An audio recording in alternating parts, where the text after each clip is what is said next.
Cacat, jalan lagi satu Yes, dulu. yes. Narasumber jalan sampai dua ya.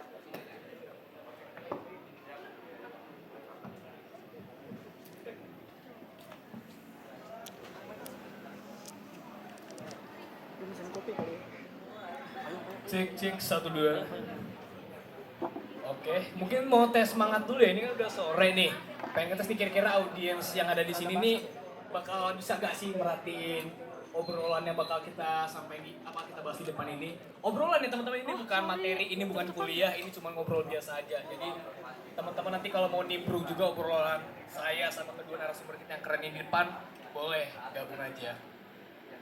Cuman kayaknya sebelum mau manggil para narasumber-narasumber ini kayaknya mau ini dulu deh. Mau ngetes seberapa besar sih atau seberapa tinggi sih pengetahuan para audiens ini terkait AI. Oke, mungkin biar enak ya. Kayaknya saya aja deh yang mau nanya nih ke teman-teman audiens di sini. Kalau ada yang mau jawab atau yang memang bisa jawab, pokoknya tertarik jawab boleh angkat tangan ya. Ini sebenarnya pertanyaannya nggak begitu sulit sih. Jadi saya yakin teman-teman yang lain bisa jawab sih. Oke ya. Oke. Oke, mungkin langsung aja saya tanya teman-teman nanti kalau mau jawab langsung angkat tangan dulu ya. Angkat tangan ketika saya tunjuk, silakan perkenalan diri baru jawab pertanyaannya. Oke. Seberapa sering dan seberapa tertariknya teman-teman terkait perkembangan AI? Mungkin di sini sampai situ dulu, ada yang mau angkat tangan? Oh ya, itu kakak yang lagi makan nasi goreng. Nih, yang lain belum makan, kakak udah makan nih. Mungkin mau ngetes dulu nih, takutnya nggak nangkep aja materi nanti. Coba kak berdiri dulu dong, berdiri. Oke, kayaknya agak susah ya dilihatnya kalau dari situ ya. Mungkin boleh maju ke depan kakaknya, mic masih ada banyak nih, santai aja. Gak usah takut suaranya nggak bakal kedengeran. Mungkin boleh ambil satu mic-nya yang nggak pakai kabel aja biar kakaknya nggak ribet.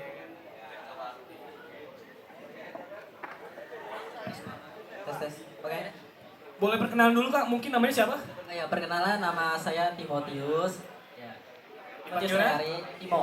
Dipanggilnya Timo, Ya, dipanggil bukan Timo. Leari. Bukan. Tapi kalau saya maunya manggil Leari gimana? Weh, hak pemilik nama. Oh, aku pilih nama ya? Yaudah, Boleh, Kak, asal iya. Kak Timotius. Kakak udah semester berapa sekarang? Ini saya semester, masih baru, kok saya baru semester 6. Oke. Nih jujur-jujuran ya. Jujur-jujuran nih. Pernah gak selama matkul nih pakai AI? Aduh. Jujur-jujuran. Jujur-jujuran ini mah. Kalau misalnya kita bicara kejujuran ya pernah sih. Pernah. Pakai apa tuh AI-nya itu? Paling umum sih kita pakainya ChatGPT. Oke, itu kalau buat apa? Nulis-nulis doang atau buat apa tuh pakai ChatGPT? GPT sih biasanya umumnya buat nulis-nulis doang. Oh, nulis-nulis doang. Tapi kan kakak karena tergabung di Tirta Visual Production ini pasti ngerti ngedesain seni rupa, fotografi atau sebagainya kan? Ya. Nah, pernah gak pakai AI buat ngelakuin desain? Oh, nggak pernah. Gak pernah? Nggak pernah. Sama sekali? Paling kalau misalnya lagi kebingungan dari tema apa yang mau dibuat itu baru pakai GPT. Itu paling cuma sebatas nyari rekomendasi tema, tapi bukan ngedesainnya. Jadi kalau misal bikin elemennya nih, nggak nemu elemen mau nge-pro pakai AI itu nggak pernah dipakai? Nggak pernah. Keren sekali Kak Timo ini. Mungkin boleh tepuk tangan nih ke Kak Timo yang ngedesain nggak pernah pakai AI nih. Kenceng banget ya. Iya. Terus berarti kalau gitu deh, sebagai orang nih mungkin yang masih idealis nih, mungkin nggak sama sekali belum merasa terbantu oleh AI lah dalam pembuatan elemen. Kira-kira nih pandangan kakak terkait perkembangan AI nih, sebagai kakak nanti mau jadi graphic designer kan pasti, Ya, benar. kemungkinan besar ya kan. Kemungkinan besar. Nah, ngerasa ngeri gak sih terkait apa? Aduh, takut nih gue nanti bisa-bisa tergusur nih sama AI nih. Pernah kepikiran kayak gitu gak?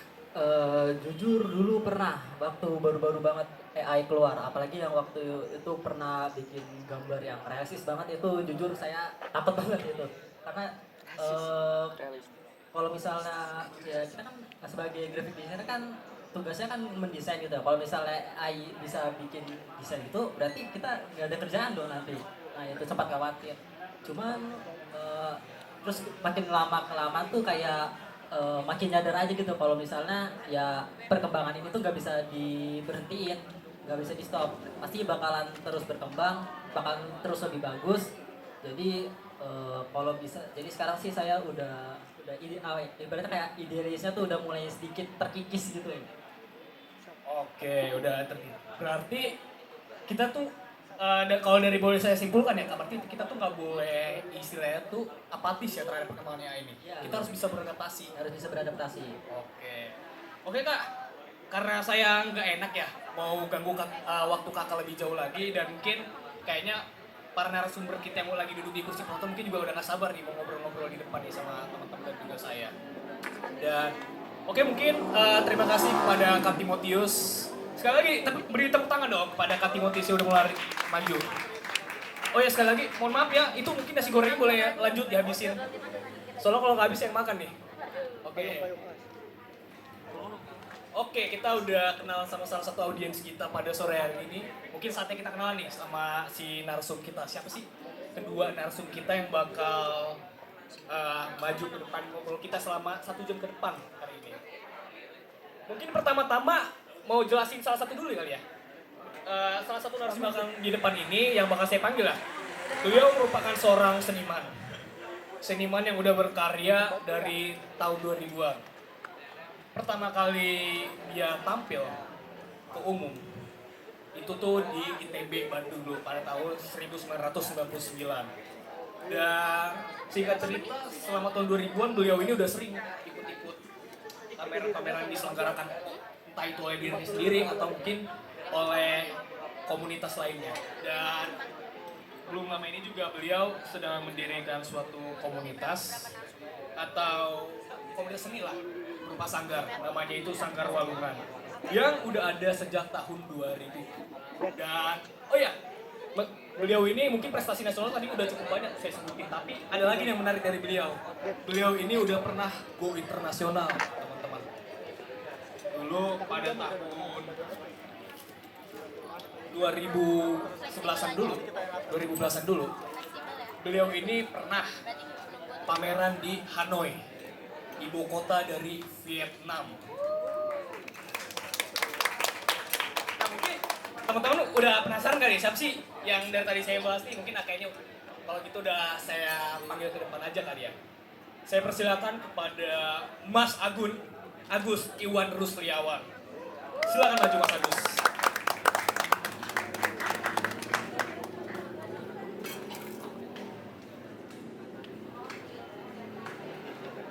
Silakan Mas, pilih tempat duduknya mau di mana. Oke, aman. Nah, kalau selanjutnya ini beliau ini backgroundnya agak sedikit berbeda dengan Mas Agus. Kalau Mas Agus ini seniman yang memang fokusnya ke seni rupa. Kalau beliau ini di bidang multimedia teman-teman, fokusnya cukup ke graphic designer. Tapi kalau saya sebut graphic designer sebenarnya kurang tepat juga. Soalnya si beliau ini tuh, wah teman-teman, banyak banget jabatan atau profesi yang memang beliau tekuni. Kalau boleh mungkin enaknya kalau beliau ini nyebut di bionya diri beliau sebagai sociopreneur. Beliau ini merupakan ketua forum CSR Kota Serang, Dewan Pendiri Forum Ekonomi Kreatif Banten, desainer perangko Habibie Ainun, dan tentunya yang paling beliau geluti yang paling sering saya lihat ketika saya bertemu sama beliau merupakan tukang kopi di rumah kita. Mungkin sekilas sederhana, tapi di balik kesederhanaannya itu beliau ini menyimpan segudang ilmu dan wawasan yang mungkin bisa beliau share pada sore hari ini. Oke, tanpa berlama-lama lagi, kayaknya beliau juga udah gak sabar nih mau ke depan, langsung saja saya panggil sepertinya Andi Suhu Trisna Hadi. Silahkan ke depan, Om Andi.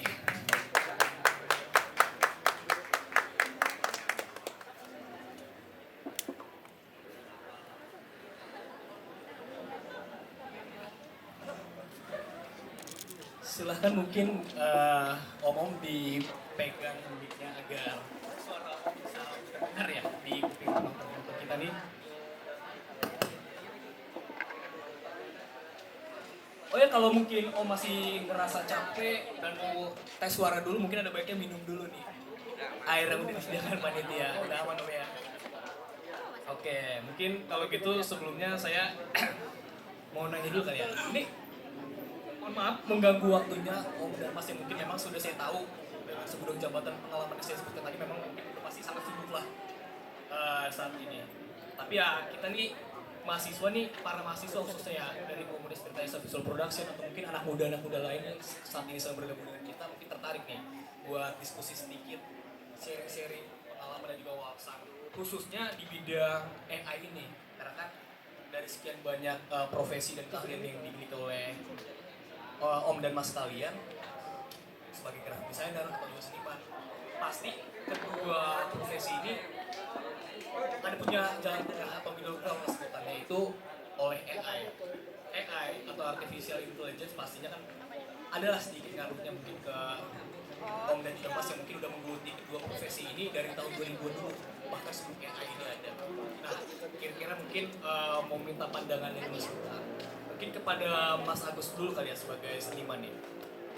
Kita seperti yang kita tahu seni ini bisa dibilang tuh udah cukup lama dan mungkin di multimedia tuh jadi salah satu cabang seni paling tua yang bahkan udah ada dari ribuan tahun yang lalu. Dan mungkin silakan kepada Mas Agus silakan untuk mengemukakan pandangannya terkait AI ini dan apa sih pengaruhnya terhadap Mas Agus pekerjaan Mas Agus sebagai seniman di Bangka. Terima kasih.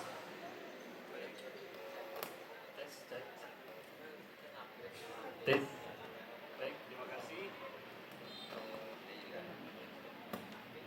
Baik, terima kasih atas waktu dan undangannya. Saya sangat bangga dan berterima kasih sekali bisa dilibatkan dalam kegiatan ini yang menurut saya memang ini perlu disupport, diapresiasi. Saya juga bingung ini mau ngomong apa, cuma ya namanya saya berkesenian dengan cara otodidak. Apa yang saya alami akan saya ceritakan lagi. Sebelumnya saya ucapkan Assalamualaikum warahmatullahi wabarakatuh. Waalaikumsalam. Terima kasih. Nama saya Agus Iwan Rusliawan, ya, sering dipanggil kadang-kadang di kawan-kawan serupa Suga, ya dibalik, jadi Agus dibalik jadi Suga. Jadi saya berkecimpung di dunia seni memang sedikit bercerita dulu. Sejak tahun mulai 98 di awal di handicraft, lalu tahun 99 saya ikut pelatihan seni rupa di ITB yang bekerjasama dengan Institut ITB dengan Dinas Pariwisata dan ikut pelatihan. Dari situ saya mulai menekuni bidang seni rupa. Ternyata saya memang belum bisa gambar dan buta sama sekali, bengkak-bengkak saya gambar diketawain. Tapi dari situlah saya berproses ingin terus belajar hingga sampai sekarang gitu, ikut kegiatan-kegiatan dengan kawan-kawan berpameran. Tadi terkait dengan pertanyaan yang bicara teknologi AI ya. Jadi buat saya pribadi sebagai pelukis yang belang perangkatnya dari otodidak, ya intinya terus belajar dan berproses itu memang selalu mengikuti perkembangan.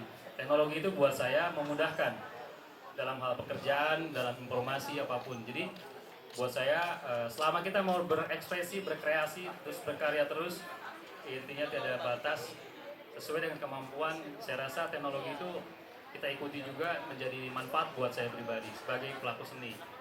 Jadi dalam hal apapun lah, saya pikir tidak ada hal yang negatif. Yang negatif itu yang menyalahgunakan teknologi itu dengan cara yang salah gitu. Jadi dulu saya melukis, kalau melukis potret itu harus pakai skala kotak-kotak ya, 1 banding berapa kayak gitu. Tapi dengan ada teknologi tinggal pakai flyers bisa, gitu kan? Atau dulu saya pakai lampu senter yang sederhananya gitu. Dengan sekarang kan dimudahkan gitu. Jadi banyak hal yang positif dengan teknologi sekarang ini, mau tidak mau kita harus mempelajari dan mengikuti. Kalau tidak ya tergilas gitu. Tapi dengan jaringan teknologi itu dari sisi medsos segala macam dimudahkan. Gitu. Itu poinnya itu sih. Sebenarnya teknologi itu buat saya penting sekali lah.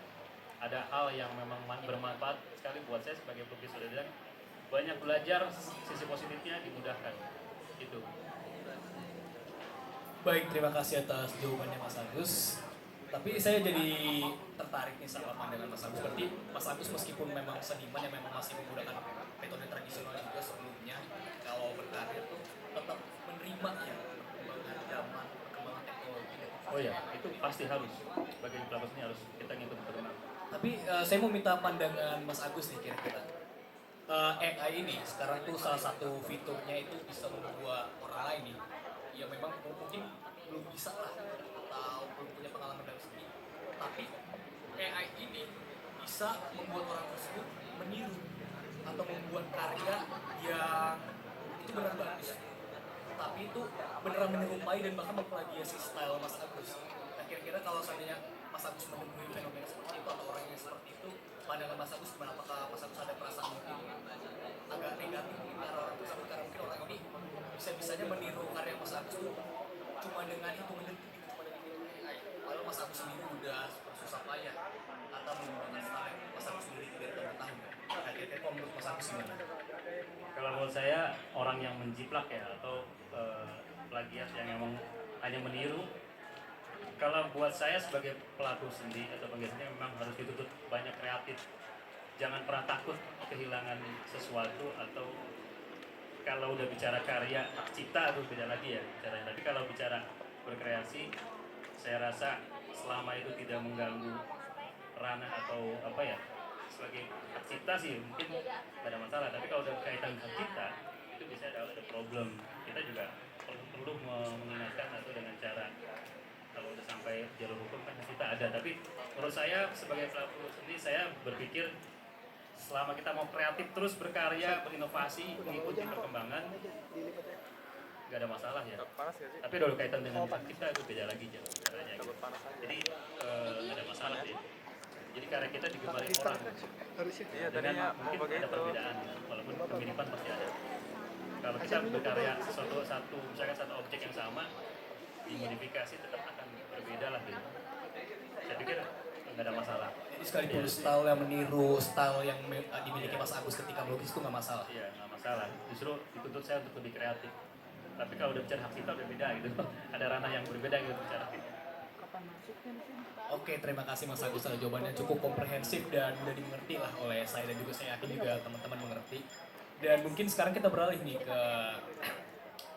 ke Om Andi Suhut. Saya juga penasaran nih sama pandangan beliau terkait AI ini gimana, apalagi kan beliau ini itu merupakan graphic designer senior. Kira-kira selain sebagai graphic designer senior dan juga sebagai pemimpin komunitas, saya juga tahu pasti Om Andi ini udah sering nemu komunitas atau anggota-anggota komunitas tuh yang udah sering ngobrol lah, minta pandangan dan juga wawasan dari pengalaman Om Andi. Saya penasaran kira-kira dari sekian banyak orang yang udah pernah ngobrol sama Om Andi, pernah gak sih ada yang kayak nanya gitu Om? Nanya kira-kira, Om, saya ini cukup khawatir gimana cara supaya kita nih sebagai graphic designer yang bahkan mungkin untuk mencari pekerjaan aja agak sulit, karena kan di Banten tuh dari penglihatan saya itu masih agak kurang ya pekerjaan di bidang graphic design ini. Tapi sekarang tambah lagi tantangannya, ada lagi perkembangan AI yang mungkin suatu saat bisa menggantikan diri saya dan pekerjaan saya ini. Kira-kira ada nggak Om gitu? Dan kalau ada, kalau belum, kira-kira saya penasaran tuh jawaban Om dengan pertanyaan saya itu. Oke, terima kasih. Sebelumnya Assalamualaikum warahmatullahi wabarakatuh. Waalaikumsalam warahmatullahi wabarakatuh. Ini sebelum saya menjawab pertanyaan, saya ingin memberikan apresiasi buat Tirta Visual Production. Ini persona yang ketiga ya, persona yang ketiga. Saya ngikutin dari persona 1, persona 2, ngikutin tuh. Bahkan ini seniornya ada tuh di sebelah sana tuh. Ya Pak Adi berdiri dong. Nah itu dulu saya ngobrol persona volume 1 sama Adi dulu. Wah itu Ya. salah satu legenda TVP itu. Ya, legend ya. Legend ya. Apa kabarnya saya kalau dia legend? Waduh. Oke, saya juga ingin menyapa sebelum menjawab ini. Ini juga di persona yang ketiga, ini sebetulnya banyak yang belum sadar bahwa ada juga legend-legend yang hadir di sini. Saya ingin kenalin satu persatu nih. Mungkin dari yang paling senior dulu. Ada Kang Gebar Sasmita. Nah, itu di ujung tuh. Nah, ini beliau ini luar biasa hingga umur kalau nggak salah berapa? 75 ya Kang Gebar ya sekarang? 76. Umur 76 masih aktif ikut begini-begini loh. Berarti apresiasi dong, tepuk tangan buat Kang Gebar Sasmita. Nah, Kalau cari seniman Banten di Wikipedia, nah beliau ini ada. Sok cari Gebar Sasmita, itu ada di Wikipedia. Nggak banyak loh orang yang masuk Wikipedia, saya aja nggak masuk. Nah yang kedua ada mungkin Kang Rohendi. Nah ini Kang Rohendi nih dari Dinas Pariwisata Provinsi Banten. Sekarang di apa kan, di bidang apa kan? SDM Ekonomi Kreatif. Nah kalian bisa ngobrol-ngobrol tuh sama Kang Rohendi, minta nomor teleponnya sekalian. Mumpung ada di sini, susah kalau dicari di kantor. Tapi saya lebih mengenal beliau ini juga pelaku seni, lebih mengenalnya itu, lebih mengenal banyak ketemuan itu justru di komunitas daripada di kantor sama Kang Rohendi ini. Terus ada juga Kang Teten ya, Kang Teten. Nah ini Kang Teten ini yang piro apa grafik. Kang Teten, mangga. Nah itu Kang Teten tuh. Itu juga pelaku seni legend tuh di Kota Serang. Terus kemudian sebelah saya Kang Agus, ada juga Kang Indra Kesuma ya. Nah, Kang Indra juga ada, dan beliau ini aktif sebagai pengajar seni. Kemudian banyaklah, artinya ini luar biasa untuk persona yang ketiga, semakin melebarkan sayap, semakin membuka jejaring semakin banyak. Jadi bagi saya ini sesuatu yang luar biasa di volume ketiga ini. Tepuk tangan lagi dong buat persona. Oke, soal tadi pertanyaan, soal AI. Jadi kalau kita bicara AI, saya adalah orang yang beruntung karena saya mengalami masa analog dari zaman dulu disket, komputer itu disket dulu pakai disket. Jadi kita itu punya PC itu tidak terkoneksi dengan yang lain. Bahkan platform-platform juga tidak terkoneksi. Nokia punya Symbian, ada BlackBerry, ada Windows, ada Macintosh. Macintosh itu produknya Apple. Nah itu tidak terkoneksi semua, bahasanya itu berbeda. Jadi kalau ngakses internet saja dulu, mereka itu masing-masing tuh. Dunianya beda-beda, tidak seperti sekarang. Semua mengakses dunia yang sama. Artinya, waktu itu masanya local area network, LAN. Jadi untuk bank khusus, untuk perusahaan khusus, untuk media sosial dulu zamannya apa? Friendster, mungkin kalian sempat tahu nggak Friendster tuh ya? Friendster juga sama, tidak terkoneksi. Makin sih semua ini om, kayaknya susah. Iya, tapi kalau di searching ada tuh Friendster. Paling terakhir mungkin taunya Pet ya.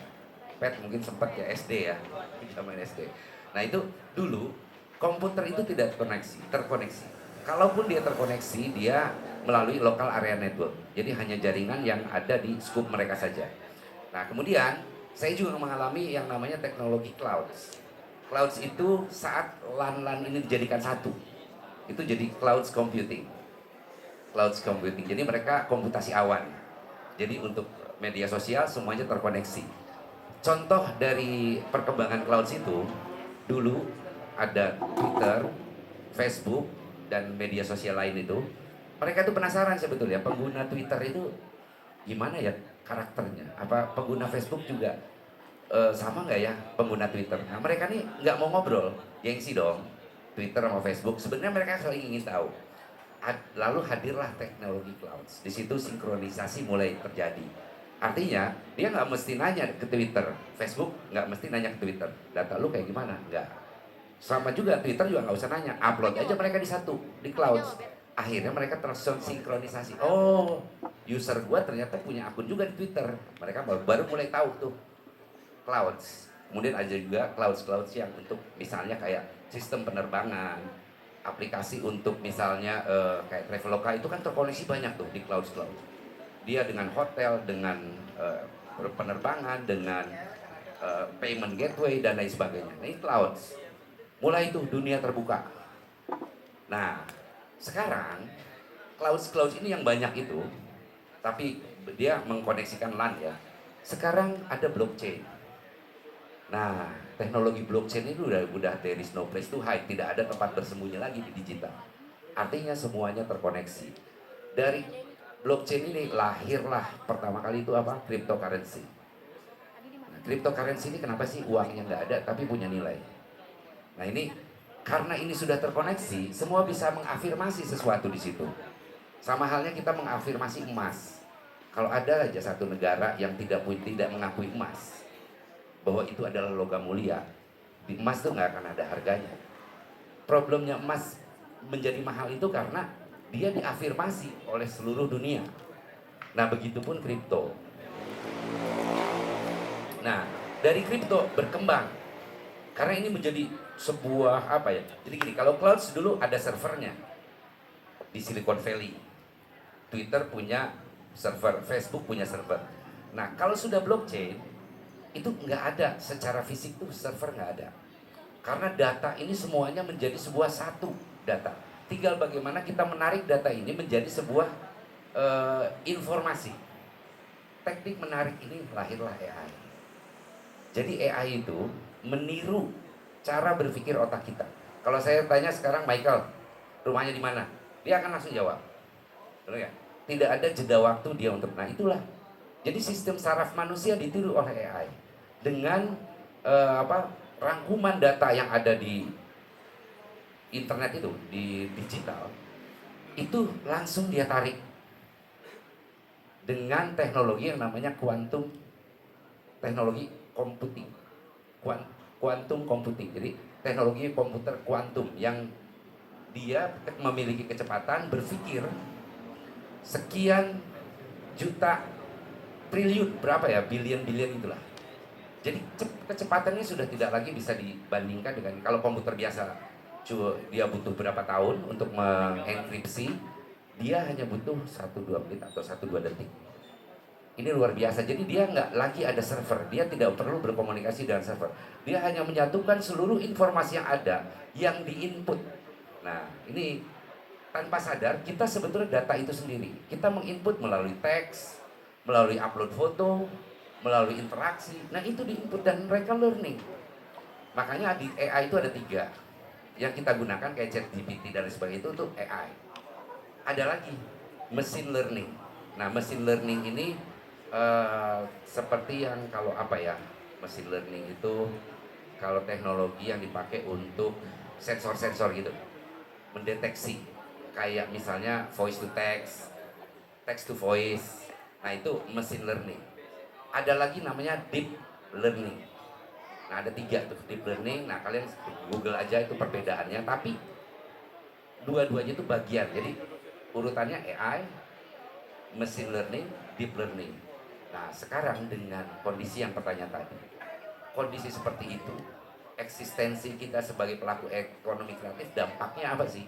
Itu kan sebetulnya ini terjadi juga pada saat dulu kita orang analog, ada teknologi yang kemudian mendisrupsi beberapa profesi. Contohnya dulu orang-orang yang bekerja sebagai apa ya, contoh yang dulu yang terjadi. Banyaklah intinya orang yang karena teknologi kemudian dia profesinya jadi berubah. Nah, ini pun sama AI juga. Artinya kata kuncinya untuk kita bisa berkarya, bertahan dalam teknologi yang sekarang adalah beradaptasi. Kuncinya itu beradaptasi.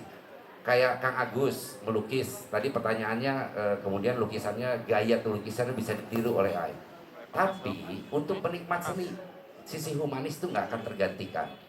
Walaupun AI bisa bekerja, bisa berpikir seperti manusia, bisa berpola seperti manusia cara berpikirnya, tapi jangan pernah takut karena karya itu tetap yang dicari orisinal. Jadi kita sikapinya AI itu sebagai partner buat kolaborasi, sebagai tools untuk membantu pekerjaan kita dalam sisi kreatif. Dulu kalau kita bikin video harus ada tukang lighting segala macam bla bla bla dan sebagainya. Sekarang kan VO3 udah bisa. Nah, tinggal apa? Tapi tidak semua orang bisa bikin video VO3 dengan kreatif. Dia harus tahu bagaimana mengatur scene, mengatur adegan, kamera dan harus paham dari prompting itu. Walaupun itu bisa dipelajari. Nah, artinya tetap ada sense of human yang penting dalam sebuah karya. Jadi gitu kalau saya adaptasi, dan kita jangan pernah takut karena tetap sisi humanis kita diperlukan. Gitu. Terima kasih pada Om Andi. Tolong dong tepuk tangannya kepada Om Andi dan Mas Agus. Keren-keren banget jawabannya. Menarik sekali ya Om Andi. Jadi AI ini itu tuh gak cuman mempengaruhi desain doang, bahkan hal-hal seperti cryptocurrency yang notabene merupakan ekonomi dan juga machine learning dan lain sebagainya itu bahkan bisa dipengaruhi juga, dan bahkan itu muncul karena adanya AI ini. Perkembangan teknologi yang memang cukup menarik. Nah, tapi kalau dari Om Andi sama Mas Agus ini sendiri, kira-kira ini kan zaman berkembang terus, AI berkembang terus, kita mungkin hal-hal yang mungkin sempat Om Andi bahas dan belum sempat kita pikirkan sebelumnya mungkin bisa ada karena adanya AI ini, karena perkembangannya AI ini nanti ke depannya. Nah, kira-kira kalau untuk Om Andi dan Mas Agus sendiri, mungkin dari Om Andi dulu kali ya, karena mungkin ini pekerjaan yang paling dekat dan paling berhubungan dengan apa perkembangan AI ini. Gimana sih Om Andi nih ya sebagai graphic designer senior, sebagai graphic designer tulen beradaptasi? Ada gak strategi atau mungkin mindset yang Om Andi tanamkan agar bisa tetap bertahan nih dengan perkembangan AI yang depannya nantinya? Oke. Salah satu dampak dari AI ini, semuanya jadi bergerak cepat. Banyak rantai produksi, rantai karya itu yang kemudian dipotong, dipangkas. Karena kita bisa, yang dulu cropping foto itu butuh waktu 5 menit, cropping foto sekarang udah remove background, udah selesai. Artinya, ini kita butuh justru lebih dimudahkan untuk membuat karya lebih banyak, lebih cepat. Karena tetap ide besar, grand design dari sebuah karya tetap ada di kepala kita. Nah, ini yang kemudian membuat kita harus beradaptasi dengan tetap punya sense gaya sendiri, value sendiri, originalitas dengan memangkas beberapa proses yang sebelumnya kita lakukan berhari-hari. Sekarang cuma beberapa menit sudah selesai. Nah, itu mungkin termasuk juga pencarian ide. Saya jujur sekarang kalau misalnya ada pesanan untuk bikin logo atau buat sebuah desain, saya minta referensi AI. Untuk apa? Bukan untuk saya ambil, untuk menjadikan itu sebagai referensi. Karena dia yang lebih tahu tren sekarang, yang lebih banyak diterima. Kenapa AI menawarkan begini? Oh, trennya sekarang begini. Nah, itu karena dia mempelajari market. Nah, ini kelebihannya yang dulu kita harus riset dulu market untuk misalnya desain poster anak muda seperti apa. Nah, sekarang udah ada di AI gitu. Jadi mungkin lebih cepat, bergerak lebih cepat, dan itu menjadi, kalau kita sikapi sebagai keuntungan, itu keuntungan. Baik, terima kasih Om Andi atas jawabannya. Dan mungkin kalau untuk Mas Agus mungkin pertanyaannya agak beda ya, tapi masih menyerempet-nyerempet dikit Mas. Kalau Mas Agus nih sebagai pelukis atau seniman lah, kira-kira nih dari yang saya lihat ya, dan ini mungkin masih bagian dari observasi saya, bahwa perkembangan AI ini atau perkembangan teknologi digital tuh ternyata cukup menarik perhatian para anak muda. Jadinya banyak anak muda yang setelah mengerti dampak baik atau dampak positif dari AI dan juga perkembangan teknologi digital di bidang multimedia, jadi tertarik untuk mempelajarinya. Dan kira-kira ini sebagai Mas Agus nih, sebagai seniman yang udah puluhan tahun berprofesi sebagai seniman, ada gak sih fenomena yang Mas lihat terkait perkembangan teknologi ini, misal fenomena seperti anak muda yang makin kesini kok makin sedikit yang buat tertarik buat belajar seni rupa, hal-hal seperti itu apakah pernah Mas Agus lihat sebelumnya sebagai seniman? Gitu sih Om. Baik, selama saya menukerin seni, jadi Anda tadi menambahkan yang dari Om Andi jelaskan ya, berkarya itu tidak harus mahal yang pertama. Terus jangan pernah takut salah. Yang ketiga, terus berekspresi, inovasi untuk tendensi sekarang. Terus percaya diri bahwa kita memang punya kemampuan untuk intinya terus berkreasi, ide tuh keluar terus, karena nggak berkurang lah kalau kita mau berpikir terus. Yang ketiga, membangun komunikasi dengan zaman sekarang ini ya, luas kan jaringan gitu. Terus tentang fenomena itu, jadi menurut saya justru belajar tentang seni rupa, anak-anak sekarang dari mulai SD pada tertarik. Justru nggak ada. Tapi kalau hal-hal yang berkurang itu belum saya menemukan ya, belum menemukan. Justru ketertarikan dengan seni rupa yang secara otodidak atau secara manual, langsung berekspresi, langsung dengan media kita berkarya. Jadi makin banyak malah menurut saya. Justru di Serang ini dengan adanya kawan-kawan ini sekarang ini yang muda, menurut saya satu kebanggaan buat saya pribadi, ternyata generasi sekarang ini ternyata tetap ikut walaupun memang teknologi makin canggih. Jadi berkarya itu merespon lingkungan yang ada, daun kering jadi karya seni, gedebong bisa jadi karya seni, nggak ada yang susah sebenarnya, ada yang kemauan. Selama mau berproses, semua orang punya bakat seni, hanya kemauan yang berbeda. Proses itu yang berharga buat saya. Yang mahal ilmunya, itu sih. Jadi buat saya selama kita mau kreatif terus, berjuang membangun komunikasi dengan baik, semua elemen lah apapun gak ada masalah sih. Jadi alhamdulillah selama saya jalanin dari 98 sampai sekarang sebenarnya gak ada kendala yang berat gitu. Kalau bicara modal kan dalam kemauan ya. Jadi modalnya kemauan sebenarnya poinnya. Itu aja. Oke, terima kasih kepada Mas Agus dan Om Andi atas jawabannya yang sangat menarik, sangat mudah dimengerti. Dan mungkin kali ini kita, dan tadi kan kita berbicara soal belajar yang Om Andi sama Mas Agus tekan pada tadi. Nah, saya penasaran nih, kira-kira sebagai graphic designer dan juga sebagai seniman, seberapa penting sih keberadaan komunitas khususnya di kota yang saat ini memang tempat kita pijak, tempat kita berkarya saat ini sekarang. Seberapa penting keberadaan komunitas di kota Serang ini sebagai media belajar bagi para anak muda yang ada di sini, ada Mas Om dan Mas Agus. Mungkin dari Om Andi dulu, silakan Om. Oke, peran komunitas ya. Jadi komunitas itu sebetulnya jadi parameter kemajuan sebuah kota dalam satu bidang, misalnya bidang seniman atau apalah, desain grafis, influencer dan lain sebagainya. Nah, ini menjadi tolak ukur bahwa kota itu sudah maju atau belum. Bagi kita, bagi Fekraf Banten itu selalu mendorong teman-teman yang, apalagi yang profesi-profesi era disrupsi yang dulu nggak pernah ada, kayak influencer.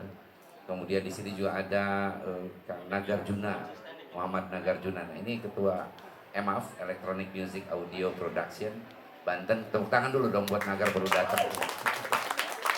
Nah, ini juga punya komunitas. Kemudian juga ada influencer. Kemarin baru kita bentuk juga afiliator. Nah, ini kalau bagi kami itu seperti ibaratnya kampung. Jadi mereka harus mendeklar kampung mereka agar orang tahu, oh ada profesi seperti ini, oh ada warga seperti ini. Dan mereka kalau udah bikin kampung kan kita bikin perangkatnya, perangkat kampungnya, perangkat desanya. Dari mulai lurahnya siapa, sekretaris desanya siapa dan lain sebagainya. Agar apa? Agar terkoneksi dengan stakeholder yang lain, terutama pemerintah, profesi yang lain dan lain sebagainya. Kalau kita masing-masing sendiri-sendiri, saya rasa itu bisa berkembang tapi lambat. Tapi begitu dengan komunitas, semuanya bisa lebih banyak yang bisa diatasi. Contoh intervensi dari pemerintah. Kalau itu kampung itu nggak mendeklar, nggak akan ada pembangunan jalan, nggak akan dibuat itu lampu-lampu jalan, drainase nggak akan dirapihin. Artinya apa? Saat kita tinggal di kampung yang berantakan, value rumah kita juga kan turun. Tapi kalau jalannya bagus, kampungnya aman, jalan lampunya mulus, lampunya terang dan lain sebagainya, rapi, rumah kita otomatis punya value yang naik gitu loh. Jadi ibaratnya kampung. Artinya mereka harus membedakan juga saat mereka bekerja untuk dapur sendiri, tidak apa-apa, bekerjalah, berkaryalah. Tapi ada saat-saat juga mereka harus ikutan kerja di kampung. Apa? Kerja bakti, ronda dan sebagainya. Apa itu bicara uang? Kan enggak. Nah, itulah di situ kita bisa lebih banyak untuk bertukar gagasan, ruang partisipasi dan belajar tanpa sadar itu memperoleh network yang lebih luas gitu peran. Oke, terima kasih Mas Andi. Belajar berpartisipasi dan tentunya menyebar jaringan atau networking. Jawaban yang sangat menarik dari Om Andi. Kalau gitu saya penasaran kira-kira gimana sih pandangan dari Mas Agus terkait topik ini, karena kan Mas Agus sendiri juga pendiri dari Sanggar kan Mas ya. Nah, kira-kira saya pengen tahu nih, dan mungkin teman-teman tertarik juga buat tahu lebih jauh terkait isi pikiran dan mungkin latar belakang lah dibalik adanya si Sanggar ini. Pasti kan gak jauh beda juga terkait apa jawaban Om Andi sebagai parameter dari seberapa majunya sebuah kota. Dan kira-kira kalau menurut Mas Agus gimana? Baik, terima kasih. Jadi pertanyaan ini menarik banget. Komunitas itu buat saya pribadi penting sekali. Karena apa? Komunitas itu menggabungkan spirit energi yang positif untuk membuat sebuah karya atau berkreativitas ya. Itu spirit dan energinya itu makin kuat. Jangan pernah merasa bersaing gitu kan. Padahal semakin banyak orang yang menikmati bidang kita, dan semakin banyak orang yang bergabung dengan kita justru menjadi kuat, jadi bersatu. Nah, di sini ada kawan-kawan yang senior kayak ada Bang Adi. Selamat datang Bang Adi. Ini guru saya juga nih yang menginspirasi juga, Rupa dari Banten juga.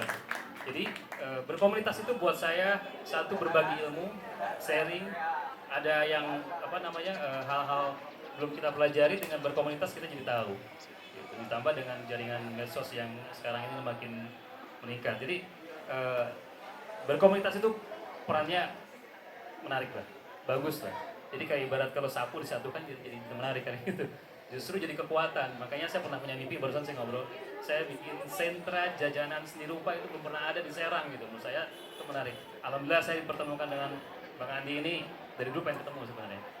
Di momen yang pas nih kayaknya, dulu sering ngikutin perkembangannya. Jadi berkomunitas adalah ada sesuatu yang penting, itu ilmunya yang mahal. Terima kasih, itu aja sih. Oke, terima kasih Mas Agus dan Om Andi. Jawaban-jawaban yang sangat menarik. Jadi komunitas ini ternyata teman-teman itu sangat penting dalam hal, kalau menurut Om Andi itu sebagai parameter kemajuan dari sebuah kota. Dan saya lihat juga komunitas ini tertarik ya, karena kalau dari pengalaman pribadi saya sendiri berkomunitas di Kota Serang itu, ya dari sini saya banyak belajar lah, entah itu cara mengembangkan suatu ilmu yang memang ditekuni oleh organisasi itu. Seperti misalnya di TVP saya jadi lebih menekuni di bidang desain, dan juga dari komunitas ini juga saya jadi banyak lah bertemu dengan orang-orang hebat, kalian para anggota TVP dan juga para seniman-seniman dan pekerja-pekerja kreatif di Banten. Sesuai dengan jawaban dari Mas Agus dan Bani. Tapi saya penasaran lagi nih Mas, ini masih berkaitan sama komunitas. Kira-kira nih sepandangan mungkin dari Om Andi dulu, selama mengobservasi atau istilahnya itu melihat-lihat lah perkembangan komunitas atau mungkin kegiatan-kegiatan kebudayaan atau pekerja kreatif lah di Serang, apa sih hal yang bisa dibilang ini ternyata masih kurang, tapi harusnya ada di Serang ini, dan mungkin sebenarnya Om Andi pernah lihat ini di daerah lain ini bagus, tapi gak ada di Serang. Kira-kira hal-hal seperti itu apakah pernah Om Andi lihat, dan apa hal itu? Oke, sebetulnya bukan hanya lihat. 2023 itu saya pernah riset bahkan soal kebutuhan atau kegelisahan para pelaku seni dan lain sebagainya. Nah, satu hal yang paling mendasar adalah sebetulnya ruang-ruang kreatif. Dari 8 kabupaten kota di Provinsi Banten, itu minim sekali ruang-ruang kreatif atau ruang-ruang partisipasi publik yang diinisiasi oleh pemerintah. Artinya, pemerintah di 8 kabupaten kota termasuk provinsi belum terpikir pentingnya ruang-ruang seperti ini. Ini kan Zita Cafe ini, saya juga baru kali ini menginjak sini. Ini juga ruang yang bisa kita gunakan, kan? Kita manfaatkan. Wasilahnya dengan pertemuan di sore hari ini juga saya ketemu Kang Agus, bisa ngobrol banyak tadi sebelum maju. Nah, akan lahir sebetulnya gagasan-gagasan, bahkan jutaan-jutaan gagasan, pertukaran informasi di ruang-ruang seperti ini. Untuk itu, Vecraft juga bukan diem aja setelah kita 8 kabupaten kota itu kita riset. Ternyata memang persoalan paling mendasar kita minim ruang, terutama yang diinisiasi oleh pemerintah. Saya salah satu yang menggagas soal Banten Creative Festival. Ada yang pernah datang kan, BCF, Banten Creative Festival? Saya. Ya, sering kan, borong baju di situ. Nah, Banten Creative Festival itu kita berapa kali ngadain di alun-alun. Oke, yang kemarin ke-9 kali. Sebelumnya pernah juga di stadion. Itu semua tempat di Kota Serang ini nggak layak. Kenapa? Alun-alun itu kita melanggar 2 perda sebetulnya. Pertama, perda ruang terbuka hijau yang tidak boleh digunakan oleh event. Kedua, ruang KTR, perda KTR, kawasan tanpa rokok. Terpaksa karena tidak ada alternatif tempat lain, kita akhirnya pakai di situ. Caranya gimana? Pelangnya turunin. Jadi sekarang juga ada di sosial ya, ada alun-alun. Ada yang udah beli tiket di sosial belum? Nah, sekarang ini ada konser juga alun-alun. Itu juga sama melanggar. Kalau kalian tahu ya, di tempat lain untuk ruang seperti itu tuh luar biasa. Disediakan di mana, di setiap pojok kota, pemerintahnya membangun. Karena apa? Mereka punya navigasi pembangunan yang jelas soal pembangunan ekonomi kreatif. Di Banten ini sayangnya memang kalau tidak digerakkan belum. Tapi pelan-pelan lah. Kami dari Vecraft Banten sedang menggagas tempat di Pak 5. Nah ini pertama kali saya publish di ruang publik. Di Palima itu kita ada 5 hektar, ada orang yang tiba-tiba menghibahkan tanahnya 5 hektar untuk dibangun ruang yang mimpi saya itu tadi. Jadi kita sedang merancang, sedang mencari investor dan lain sebagainya. Namanya Banten Kreatif Tekno. Di situ ada tempat tempat event yang kapasitasnya 2 kali lipat alun-alun barat. Kemudian ada tempat ruang pasar kreatif yang insya Allah akan buka 24 jam. Kemudian juga ada ruang factory untuk karya-karya, juga itu kita akan bekerja sama dengan banyak stakeholder dari Komdigi, kemudian Kementerian Ekraf, Dinas Pariwisata Provinsi. Kemarin kita baru ekspos juga ke gubernur soal rencana itu. Jadi saya nggak punya uang, teman-teman di Ekraf juga bukan orang kaya, tapi kita punya gagasan dan itu insya Allah bisa terwujud. Ada tanah, kita tinggal cari orang yang mau membangunkan, bahkan kita mau hibahkan ke Pemprov, kita hibahkan ke Pemkot 2000 meter tanah di situ. Tapi syaratnya kalau setahun nggak dibangun kita ambil lagi. Mereka harus bangun sesuatu di situ, apapun itu. Nah, dari persoalan itu kita juga nggak berarti harus turun ke jalan untuk demo pemerintah, karena ternyata persoalannya adalah regulasinya nggak ada. Regulasi yang berpihak terhadap pelaku ekraf seperti kita nggak ada, dan itu belum dibentuk. Artinya ini menjadi PR panjang buat kita yang kita tentunya harus terus bergerak, dan persona juga jangan pernah berhenti. Setiap tahun kalau bisa nanti diseringin nih, setahun 2 kali kalau bisa. Siapa nanti ini kan sekarang ketuanya Michael ya. Besok siapa? Mungkin nanti ada generasinya Wahyu ya. Siapa? Anwar ya, generasinya Anwar nanti mungkin bisa lebih digeregetin lagi itu. Kan selain persona ada lomba foto segala macam kan, pakai merekam merak dan lain sebagainya. Ini kalau bisa diaktifasi seperti ini lebih sering lagi. Cari ruang-ruang yang ada dulu lah, manfaatkan ruang-ruang yang ada dulu lah. Agar apa? Agar pembangunan soal ruang itu bisa berpihak kepada kita semuanya. Nah, saya dan Kang Rohendi sering ngobrol soal itu, bahwa di provinsi ini saya bilang, ini ruang ini masih minim. Kita mau bikin harus pinjem tempat ini, harus pakai tempat ini, harus kulonuwun ke sini, kulonuwun ke sana, harus bayar ini, bayar itu. Kita nggak punya rumah besar. Pelaku ekraf tuh nggak punya rumah yang benar-benar untuk mereka. Stadion, Pak, ada stadion Ciceri kan? Stadion Ciceri itu buat olahraga, bukan buat konser, ya kan? Jadi artinya persoalan paling mendasar kita harus bersama-sama memperjuangkan bagaimana ruang itu tersedia buat kita semuanya. Ruang itu ada buat kita semuanya dan pemerintah mendukung itu. Itu yang terpenting. Tepuk tangan dong semuanya. Luar biasa. Om Andi ini di sini jadi mengeluarkan semua ininya ya, keluh kesahnya, jadi orasi terkait fenomena atau situasi yang dialami sekarang inilah terhadap ruang bagi para pekerja kreatif.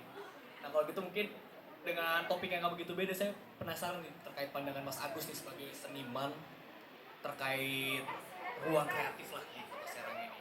Apa aja sih tantangan-tantangan yang Mas Agus lihat selama berkreasi di Kota Serang itu, atau bahkan di daerah Banten lah pada umumnya?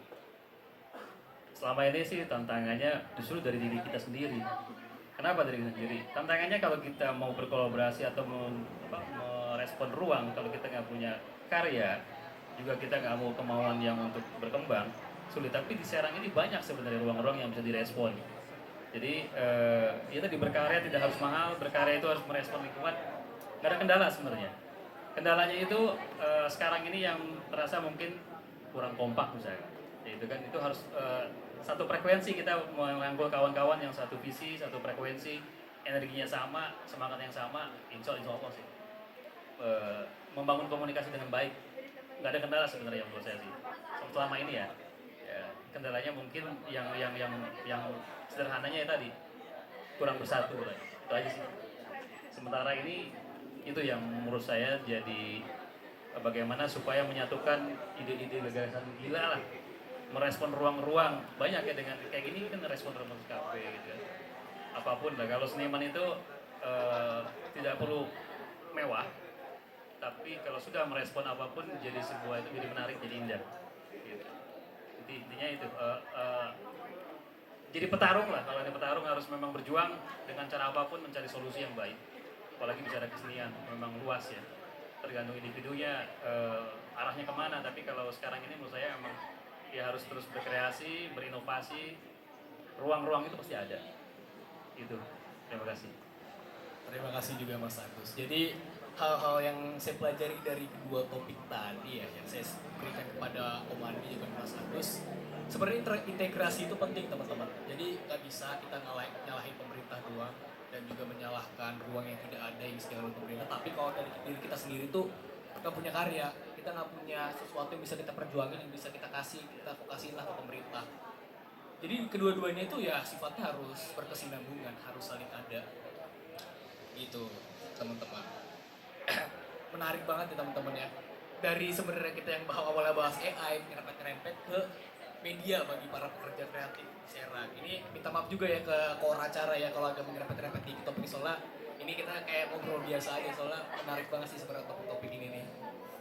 Dan mungkin menyambung dari apa yang kita bahas tadi, Mandi dan juga Mas Agus. Sore ini saya baru kepikiran sih pertanyaan terkait ini hasil dari diskusi dengan Om Mandi dan Mas Agus tadi. Kira-kira Om Mandi atau Mas Agus mungkin pernah gak sih atau mungkin dari Om Mandi dulu ya, mungkin sebagai advokator atau pengadvokasi lah pemerintah dalam hal pendidikan wadah atau ruang bagi para pekerja kreatif di Serang. Dalam hal perkembangan teknologi seperti AI, pernah gak Om pakai AI atau mungkin seperangkat teknologi lainnya yang bisa Om pakai untuk lebih meyakinkan pemerintah ini supaya bisa menerima gagasan yang Om dan juga para pekerja kreatif lainnya yang bisa untuk apa dituruti atau sekedar didengarkan lah oleh pemerintah? Ada gak hal-hal seperti itu? Ada tentunya. Jadi salah satu upaya kita adalah dengan merancang sebuah ruang. Nah itu yang saya bilang tadi, Banten Creative Techno. Di Banten Creative Techno itu sebetulnya ada beberapa klaster yang kita sedang susun rancangannya, terutama gedung nanti yang bisa memfasilitasi teman-teman animator, teman-teman di aplikasi, game developer dan lain sebagainya terkait dengan soal peralatan. Karena ini mahal banget kan, peralatan-peralatan rendering itu kan miliaran harganya. Nah ini kita akan coba untuk mencari stakeholder lain untuk memfasilitasi itu. Jadi orang pelaku aircraft di Banten itu tinggal punya ide doang lah, kasarnya begitu.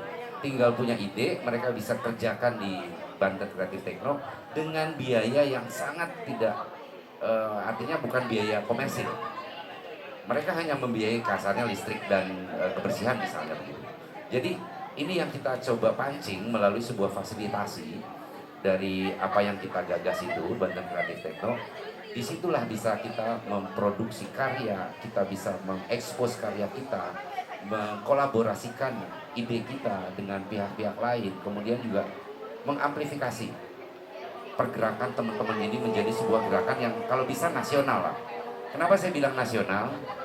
Jujur saya masih sedih karena kota Serang, Banten ini masih belum, agak sulit tuh mencapai taraf nasional. Kalaupun ada paling personal-personal. Contoh soal ini soal penyelenggaraan event aja. Event nasional itu di Serang mikir-mikir. Bahkan hingga saat ini kota Serang tuh belum pernah bisa jadi tuan rumah untuk penyelenggaraan event nasional. Contoh jadi Munas apa di sini tiba-tiba. Artinya saya orang Serang yang lahir di Serang, besar di Serang, nggak pernah lihat tuh misalnya orang-orang tiba-tiba banyak orang-orang Papua lewat, tiba-tiba banyak orang Maluku, orang Aceh. Kita nggak pernah bisa loh, nggak pernah. Saya yakin itu karena gini. Bagaimana bayangkan contoh gini aja, Munas HIPMI aja misalnya. Ratusan ribu orang dari seluruh Indonesia datang. Itu kan kalau itu terjadi di kota ini seperti di Solo misalnya, seperti di Malang, udah nggak usah bicara soal inflasi lagi deh. Dari mulai uduk kaki 5 sampai ke hotel bintang 5 pasti penuh. Teman-teman tinggal jual karyanya, tinggal pamerin karyanya, dibeli sama orang seluruh Indonesia. Kita nggak bisa jadi tuan rumah. Kemarin kita kebetulan saya di Korda ICCN, Indonesia Creative City Network, dan bergabung dengan 240 komunitas lain di seluruh Indonesia. Saya mempresentasikan tahun 2022 itu agar Banten menjadi tuan rumah, memberanikan diri ngetes. Jadi ada penyelenggaraan kita itu namanya Indonesia Creative City Festival. Nah, 2024 itu kemarin kita jadi tuan rumah. Setelah saya riset gimana caranya memfasilitasi teman-teman yang datang dari seluruh Indonesia, itu ternyata tidak mungkin diselenggarakan di Serang, Cilegon dan sebagainya. Akhirnya saya pilih Tangsel. Di Tangsel itu kita ada city tour dan sebagainya. Itulah yang menjadi PR kita selama ini, bahwa kita masih belum bisa menghadirkan teman-teman kita dari seluruh nasional ke kota kita ini. Dan itu akhirnya kita perkembangannya menjadi lambat. Soal karya kita tuh harus di Jakarta biar bisa dilihat orang banyak. Kita harus bisa mengakses kota-kota lain itu dengan cara yang effort yang sangat besar lah. Tidak bisa kita menghadirkan mereka ke sini gitu. Jadi kalau ini bisa, ada 200 lebih organisasi profesi yang berafiliasi dengan nasional. Dari mulai Muhammadiyah, HMI, bla bla bla dan sebagainya. Ketempatan aja kita dari sekian ratus itu. Setiap bulan ada aja munas-munas yang begitu. Ratusan ribu orang datang ke sini. Kang Adi Handayana nggak usah repot-repot menjual sketsanya. Orang semuanya datang. Kang Agus menjual lukisannya tinggal di pinggir, orang pada melihat. Artinya ini menjadi sebuah PR besar bagi kita semuanya dan harus disadari bahwa kita belum mampu untuk menjadi kota yang berskala nasional. Jadi itu kegelisahan kita. Oke, sangat menarik. Om Andi kayaknya memang benar-benar tertarik banget ya kalau bahas wadah kreatif ini. Beneran semangat banget saya lihat. Otak saya nyampe isinya tuh Banten kreatif tekno semua nanti nih. Kepikiran terus saya jadinya. Tapi kira-kira nih kalau dari Mas Agus sendiri nih, kita lihat masih dengan pertanyaan sama fenomena perkembangan AI ini. Nah, dengan adanya artificial intelligence ini sendiri, mungkin sekilas tuh kayaknya nggak terlalu berhubungan kalau kita pikir sejenak dengan para pekerja seni rupa yang memang semuanya itu secara tradisional. Tapi yang di sini mungkin pandangan saya bisa salah dan juga mungkin teman-teman yang nggak tahu juga mungkin jadi tahu nih. Kira-kira untuk Mas Agus sendiri ada gak sih kayak tools-tools AI yang Mas Agus pakai dalam hal berkarya? Gak cuma dari lukisan, entah itu karya apapun lah yang berbentuk seni rupa. Ya jadi cara AI buat saya manfaatnya besar sekali. Yaitu untuk membuat skala misalkan lukisan gitu kan, kita dari foto dibuat misalkan bisa di belakang ini memudahkan. Jadi dengan ada proyektor, dengan ada sekarang ada print kanvas segala macam itu membantu. Tapi tetap di handmade itu cara yang termudah ya. Sebenarnya emang nggak bagus, tapi yang bagus dasarnya juga harus dipenuhi. Belajar tentang sketsa dasar, belajar skala itu dengan cara manual itu tetap itu harus dipelajari karena itu ilmu dasarnya yang memang penting. Jadi dengan adanya itu dimudahkan, semua dimudahkan. Tadi mempercepat kerjaan lah. Gitu. Jadi kalau buat saya ya itu harus konsisten, terus belajar, mengikuti perkembangan itu penting. Gitu. Jadi buat saya sebagai pelukis yang memang otodidak ya, prosesnya itu ya kemauan yang ulet, terus mau bertanya, diskusi dengan kawan-kawan, makanya di komunitas itu penting. Buat saya manfaatnya besar sekali. Yang satu frekuensi dan energinya memang kita bisa bergerak bareng lah gitu. Itu yang paling penting. Jadi ya utamakan saya cenderung ke eksekusi ya, cenderung praktek lah gitu, lebih enak gitu. Ya tapi teori tetap penting juga, dasar-dasarnya tadi. Saya pikir buat saya pribadi manfaatnya besar sekali tentang masalah teknologi ya gitu. Begitu. Tapi masih dari Mas Agus nih, saya jadi kepikir hal yang menarik dari jawaban Mas Agus dan jawaban Om Andi tadi. Kira-kira mungkin masih dengan Mas Agus ya. Sebagai pekerja seni dan juga sebagai pendiri dari Sanggar Seni, Mas Agus. Mas Agus pernah gak sih mungkin berkolaborasi dengan pemerintah dalam hal penyelenggaraan acara-acara seperti pameran atau mungkin wadah-wadah seni lainnya? Dan kalau seandainya belum, apa pandangan Mas Agus terkait hal ini, kenapa bisa belum dan apakah ini ada hubungannya dengan regulasi yang sempat dibahas oleh Om Andi tadi? Gitu Mas. Ya, sebagai penggiat seni memang penting kita berkolaborasi dengan siapapun ya, baik swasta atau pemerintahan. Ya tadi kalau bicara kita berkreasi harus tunjukkan eksistensi kita dan karya kita memang punya nilai. Jadi kalau bicara mau jual barang branded ya brandedkan dulu diri kita sendiri dengan karya-karya kita yang memang yang punya nilai, punya manfaat buat halayak luas. Otomatis beberapa kayak stakeholder atau pemerintah yakin akan lirik gitu. Ya tadi buktikan dulu dengan karya, tidak hanya bicara gitu. Jadi lebih baik tunjukkan karya supaya bisa kita berkolaborasi. Selama ini dengan pemerintah sering juga berkolaborasi dengan kegiatan-kegiatan. Pernah di Gemburan tuh dengan kegiatan menampilkan pula galna segala macam itu juga pernah kita berkolaborasi gitu. Terus juga kita pernah mengadakan kegiatan rupa-rupa seni rupa di Pegunuran dengan Bang Adi, juga dengan ya didukung oleh Pak Hendy. Jadi kolaborasi itu penting dengan siapa berkenap. Perusahaan besar aja masih bergandeng tangan berkolaborasi, apalagi kita sebagai orang yang kecil ya perlu juga bergandeng tangan dengan orang-orang itu, banyak belajar. Manfaatnya besar sekali ketika berkolaborasi, apalagi bisa kerja bareng lah bahasanya. Justru dengan komunitas tadi itu menarik, jadi satu kekuatan untuk bagaimana perkembangan di khusus Serang ya. Kalau kita bersatu dengan generasi yang sekarang, menurut saya bisa mewujudkan apa yang diceritakan oleh Mas Andi Usul. Jadi menarik gitu. Ada lahan 5.000 hektar hibah itu nggak gampang loh. Itu berkat perjuangan dan ya keuletan juga komunikasi yang baik. Saya rasa berkolaborasi dengan siapapun tidak masalah, dengan cara tadi bukti. Kalau sebagai profesi ya buktikan karyanya mana, harus punya karya.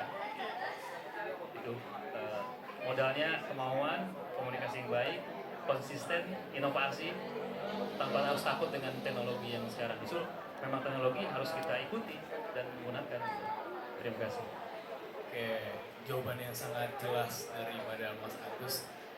Dari tadi saya ngobrol sama Om Andi dan juga Mas Agus, saya sebenarnya ada nih hal yang benar-benar saya perhatikan nih terkait isu AI dan juga wadah bagi para pekerja seni.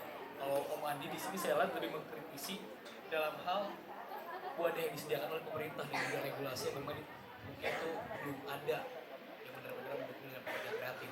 Tapi kalau dari Mas Agus sebagai pekerja seni, beliau sih lebih menekankan di sini si para pekerja seninya ya harus berkreatif, harus bisa membuat wadah untuk diri sendiri. Karena kan saya sebenarnya setuju dengan dua-duanya, karena dua-duanya ini saling sepandangannya cukup bagus dari bidang yang berbeda. Jadi agar di sini kita nggak saling menyalahkan, pemerintah nggak menyalahkan pekerja seni yang mungkin ya kurang kreatif, dan pekerja seni juga nggak menyalahkan pemerintah yang mungkin pemerintah dianggap kurang merespon para pekerja seni, kurang menyediakan wadah dan lain sebagainya. Dua-duanya itu sama-sama penting, sama-sama perlu ada mengembangkan ekosistem seni khususnya di kota Serang ini. Nah, cuman saya penasaran nih, dan tadi kan kita udah berdiskusi dengan Bang Andi dan juga Mas Agus. Saya mungkin di sini mau berdiskusi juga nih sama penonton. Kira-kira tadi ada yang benar-benar memperhatikan gak sih, atau mungkin punya pandangan juga nih terkait hal-hal yang boleh disampaikan oleh Om Andi dan juga Mas Agus. Kira-kira teman-teman di sini ada gak yang mau nanya atau menunjukkan pendapat lah terkait isu ini? Ada banget. Mungkin mau seperti tadi saya yang nanya yang ada di sini. Boleh Gimana? sebentar masih saya ingin memberikan kepada kesempatan buat senior saya, guru saya, Pak Gebar mungkin bisa memberikan pemaparannya dari pengalaman dia sebagai pelaku seni juga, boleh nggak? Kira-kira. Apa? Pak Gebar. Ya saya pengen minta pandangan juga nih biar kawan-kawan Purba yang muda juga ingin tentang masalah teknologi ini.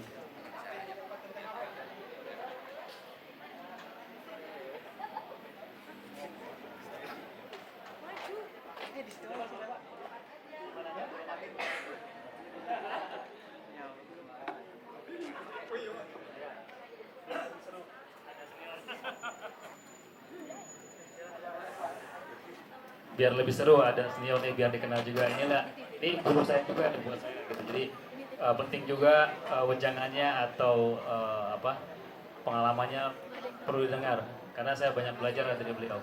Silakan Pak Gebar. Terima kasih. Mau pikir langsung saja, saya nggak terlalu Iya, bagaimanapun juga.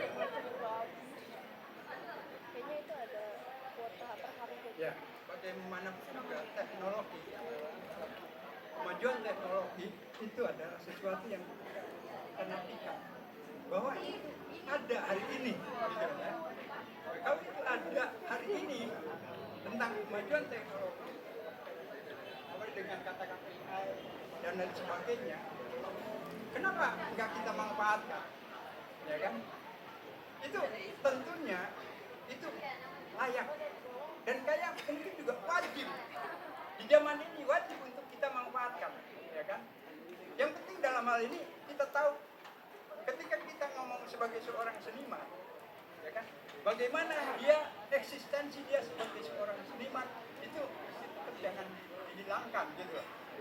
Jangan terlalu hanyut kepada teknologi tadi. Tapi aku seniman, aku punya ide dan lain sebagainya. Sementara yang ada di AI itu juga dari ide-ide manusia tadi, ya kan? Dan kita bisa bagaimana kita bisa memanfaatkan AI untuk menyampaikan tentang ide-ide kita, tentang idealisme seorang seniman apa, ya kan? Tentang kekaryaan seorang seniman juga bagaimana. Sebab kalau AI mungkin juga hanya sekedar ide, ya kan, hanya sekedar ide loh, ini. Tapi apa semua masyarakat bisa menikmati hasil dari ide kan enggak, ya kan? Masyarakat apalagi masyarakat di pedesaan, ya kan? Dia tahunya bahwa karya seni itu adalah yang jelas realitanya kayak apa, bentuknya kayak apa, keindahannya kayak apa. Sehingga ketika kita berbicara seni bisa dinikmati oleh semua pihak, bukan hanya orang-orang yang kenal teknologi saja, orang yang tidak kenal teknologi pun dia bisa menikmati ketika itu dalam bentuk yang pasti, yang real, karena dia karena teknologi saya kira itu perlu. Ya. Jadi kalau terus bagaimana ketika kita dalam berkesenian, tentunya tidak ada satu masalah, tidak ada satu tanpa satu proses. Proses adalah sesuatu yang memang akan mendewasakan kita, akan meningkatkan pengetahuan kita, dan akan meningkatkan kemampuan kita. Tanpa proses, kita akan jalan di tempat. Jadi proses dimanapun itu, dalam keadaan apapun itu, proses itu perlu kita lakukan. Dan di sini saya apresiasi banget, sebab di sini ada proses bagaimana kita menjadi lebih baik dari masa lalu, masa depan. Oke lagi, ini adalah sifatnya apa? Proses adalah harus bagi seorang seniman. Dan bagi para pelaku budaya, proses adalah sebuah keharusan ketika kita menginginkan suatu nilai-nilai budaya yang jauh lebih baik, lebih luhur dari hari ini. Kira-kira itu tingkat dari saya. Terima kasih. Assalamualaikum warahmatullahi wabarakatuh. Terima kasih Pak Gebar Turnuhun atas pandangannya. Jadi dapat tambahan ilmu saya kali ini dari orang yang berbeda tapi juga sangat-sangat menginspirasi, yaitu Pak Gebar Sasmita. Dan mungkin bagi teman-teman yang ingin lebih kenal dengan sosok Pak Gebar Sasmita ini, boleh cek Wikipedia-nya. Tadi Om Andi sempat sebut di awal, beliau ini hebat juga, udah sampai dibahas di Wikipedia, bahkan gak semua orang tahu bisa seperti itu. Mungkin Oke, balik lagi. Ini menarik juga terkait kalimat yang disampaikan oleh Pak Gemar terakhir, bahwa proses itu adalah keharusan bagi seorang seniman. Dan yang saya percaya di sini, seniman yang beliau maksud itu nggak cuma para pekerja seni rupa, tapi juga para pekerja kreatif lainnya lah, khususnya yang ada di Kota Serang. Nah, kira-kira nih Om Andi dan Mas Agus, terkait wadah yang kali ini memberikan kita kesempatan untuk berdiskusi pada hari ini, yaitu Persona Exhibition. Tadi udah sempat Om Andi singgung di awal. Saya penasaran, kira-kira nih Persona Exhibition ini, gimana sih pandangan Om Andi terkait Persona Exhibition dalam hal mengintegrasikan para anak-anak muda, khususnya di sini mahasiswa, dengan para pekerja-pekerja seni atau kreatif di Kota Serang? Apakah Persona ini dari dulu tuh ternyata benar-benar bisa ngasih manfaat yang benar-benar bagus dalam hal networking bagi kedua belah pihak ini, Om? Bagaimana pandangan Om? Seperti yang saya sampaikan tadi, bahwa Persona ini satu kegiatan, satu gerakan yang penting sekali untuk perkembangan ekonomi kreatif, seni, budaya, dan lain sebagainya. Karena apa? Karena disinilah terjadi ruang partisipasi, terjadi pertukaran gagasan, terjadi pertukaran informasi, dan lain sebagainya. Dan ini harus dirawat agar apa? Agar nalar kita tetap kritis, agar nalar-nalar kita untuk berkarya itu semakin tajam. Inilah persona yang memang kegiatan yang harus diselenggarakan terus menerus, jangan berhenti volume 3, 4, 5, 6, 7 terus seterusnya. Dan kalau bisa ya saya bilang tadi, karena masa periode kepemimpinan di TVP ini kan berapa? 2 tahun? Setahun doang sih. Setahun doang. Nah kalau bisa setahun 2 kali, masa siap ketua cuma sekali nyelenggarain? 2 kali lah, saya tantangin nih persona 2 Mungkin kali. di zamannya Wahyu nanti Pak. Ya, nanti ya, jangan kemana-mana loh, jangan jauh-jauh. Didorong biar 2 kali. Ini diinisiasi. Nah, yang penting nih, inisiasi ini lahir dari anak-anak muda. Itu yang paling penting. Saya sedang menyusun program namanya Indonesia Muda Brenner Academy. Itu 1 tahun programnya dan menyasar anak-anak SMA dan SMK. Alhamdulillah didukung oleh Kementerian UKM dan kemarin kita baru ekspos ke gubernur juga, Pulau Nuwun lah lebih kepada itu. Dan ini target kita melahirkan 600 brand di Provinsi Banten dari Indonesia Muda Brenner ini. Nah ini cara kita merawat, bagaimana kita terus berkarya, bagaimana terus kita bisa eksis, bagaimana kita terus bisa hadir. Itu ya dengan program-program atau gerakan-gerakan seperti ini. Jadi ini luar biasa dan harus terus diselenggarakan, tidak boleh berhenti.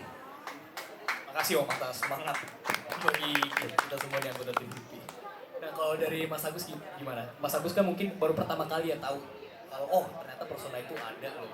Dan kira-kira gimana sih? Saya penasaran nih sama pandangan sama Mas Agus nih. Ya sebelumnya kawan-kawan Perupa itu pernah juga kolaborasi di Untirta itu pernah zaman rektornya Pak Yoyo, Pak siapa saya lupa ya itu dulu. Jadi kegiatan ini buat saya yang paling mahal tuh prosesnya, tadi kata Wagebar, prosesnya terus bicara ideal kan kita semua pengen ideal, tapi kita yang paling berharga itu satu prosesnya terus kekurangan pasti ada. Tapi dengan adanya gerakan ini buat saya sendiri butuh juga kawan-kawan muda untuk berkolaborasi. Jadi saya menawarkan diri bisa berkolaborasi lah buat kawan-kawan muda ini. Intinya saya juga belajar sesuatu yang memang belum saya dapat. Saya juga mau berbagi apa yang saya punya gitu. Intinya pemikiran kita dengan kawan-kawan bisa dilibatkan dalam hal supaya bisa lebih menarik, lebih kuat lagi, lebih bisa dampaknya lebih luas lagi buat masyarakat tentang kegiatan ini. Gitu. Jadi ini menarik banget lah buat saya. Jadi jarang sekali anak-anak muda kan yang mau seni rupa itu kan dianggapnya mungkin tabu, tapi menurut saya sih A+ lah, ini keren banget tuh tempat ini. Hanya mungkin nanti kita bisa ngobrol apa yang kurang, apa yang perlu ditambahkan gitu. Itu saja sih. Keren ini. Baik, terima kasih Mas Agus dan juga Om Andi. Dan mungkin sebelum masuk ke Q&A, saya sebenarnya ada nih pertanyaan terakhir lah buat masing-masing Mas Agus dan juga Om Andi. Pertanyaannya sebenarnya sama sih. Paling ini aja, kira-kira kan tadi kan Om Andi dan juga Mas Agus sudah menyampaikan harapannya di depannya terkait isu-isu. Tapi saya penasaran nih, saya percaya kalau agar bisa berkembang tuh kita tuh harus tahu kekurangan kita. Nah, ada gak sih kritik atau evaluasi yang mungkin pengen Om Andi atau Mas Agus sampaikan nih berdasarkan apa yang dilihat dari penyelenggaraan acara ini? Dari Om Andi silahkan. Kalau coba saya ulas dari volume 1 ya, volume 1 itu diselenggarakan kalau nggak salah di pinggir tol sana ya, di tol ya, dengan bekerja sama dengan Mandala Sekti. Kemudian yang kedua diselenggarakan di mana yang kedua, persona yang kedua di mana volume kedua? Harbuk Fest. Nah itu kolaborasi dengan IKB Banten. Nah ketiga di sini. Nah dari setiap kolaborasi saya lihat memang selalu ada perbaikan-perbaikan. Nah ini yang saya katakan baru bilang tadi soal proses. Selalu ada peningkatan-peningkatan, ruang kolaborasi yang semakin luas, partisipasi yang semakin luas, dan kalau bisa ya itu tadi bukan bicara soal soal besar atau kecilnya acara, tapi lebih kepada tetap harus eksis, jangan pernah putus kalau bisa. Jadi dari ketua sekarang ke ketua berikutnya harus berpesan, titik beratnya itu highlight, persona harus diadain, nggak boleh nggak ada. Jadi proses ini yang menjadi penting dan itu harus tetap dilakukan apapun kondisinya, apapun tantangannya. Jadi kalau dari saya itu bahwa ini harus tetap terus diselenggarakan dan berproses. Terima kasih Om Andi. Dan kemudian kalau dari Mas Agus? Ya, masukan saya sih mungkin pentingnya ada komunikasi dengan beberapa pelaku-pelaku seni rupa yang sudah mungkin eh, senior lah gitu. Penting juga maksudnya gini, supaya bisa bahwa eh, apa namanya, pesona apa namanya? Saya lupa. Exhibition ini bisa lebih ada warna lah, kalau bicara warna ya, lebih ada kekuatan yang lebih gitu kan, dengan caranya kawan-kawan menampilkan gitu. Jadi memang supaya lebih, ketika kita menampilkan karya-karya itu, menempatkan karya itu lebih lebih apa ya, tepat gitu, walaupun tidak harus eksklusif sebenarnya, cuman biar karya itu, seperti karya itu kan kayak pemikiran kan, karya itu kayak sakral kalau buat orang-orang tertentu gitu. Berkarya itu bukan cuma hanya melukis atau bukan cuma membuat sesuatu, tapi ada sesuatu yang disampaikan. Jadi biar orang menikmati karya itu jadi lebih nyaman, bisa kan karya itu bisa berbicara. Kadang-kadang orang melihat itu kan bisa maju mundur melihat karya itu. Jadi memang harus dipikirkan lebih matang dengan cara kolaborasi dengan kawan-kawan yang sudah profesional misalkan, atau bertanya lah. Kalau saya sih senang sharing, justru saya juga banyak belajar dengan kawan-kawan muda. Jadi itulah penting sekali berkomunikasi. Baik Mas Agus, kita terima semua masukan dan kritikan yang sudah diberikan oleh Om Andi dan juga Mas Agus, ya kita anggap di sini sebagai senior-senior kita lah. Agar kita ke depannya, ya harapan kita sama semoga pesona ini ke depannya bisa berkembang dan juga bisa menjadi wadah yang lebih luas bagi para pekerja kreatif dan juga anak muda lainnya. Oke, mungkin saatnya kita masuk ke sesi Q&A ya, yang tadi sempat ditunda. Nah, kira-kira teman-teman gimana? Ada yang mau bertanya nggak pada narasumber kita di depan ini? Silakan. Berkat. Bunga Tulip siapa nih? Oh, Asifa tadi. Gimana mau bertanya mungkin sebagai sesama seniman nih?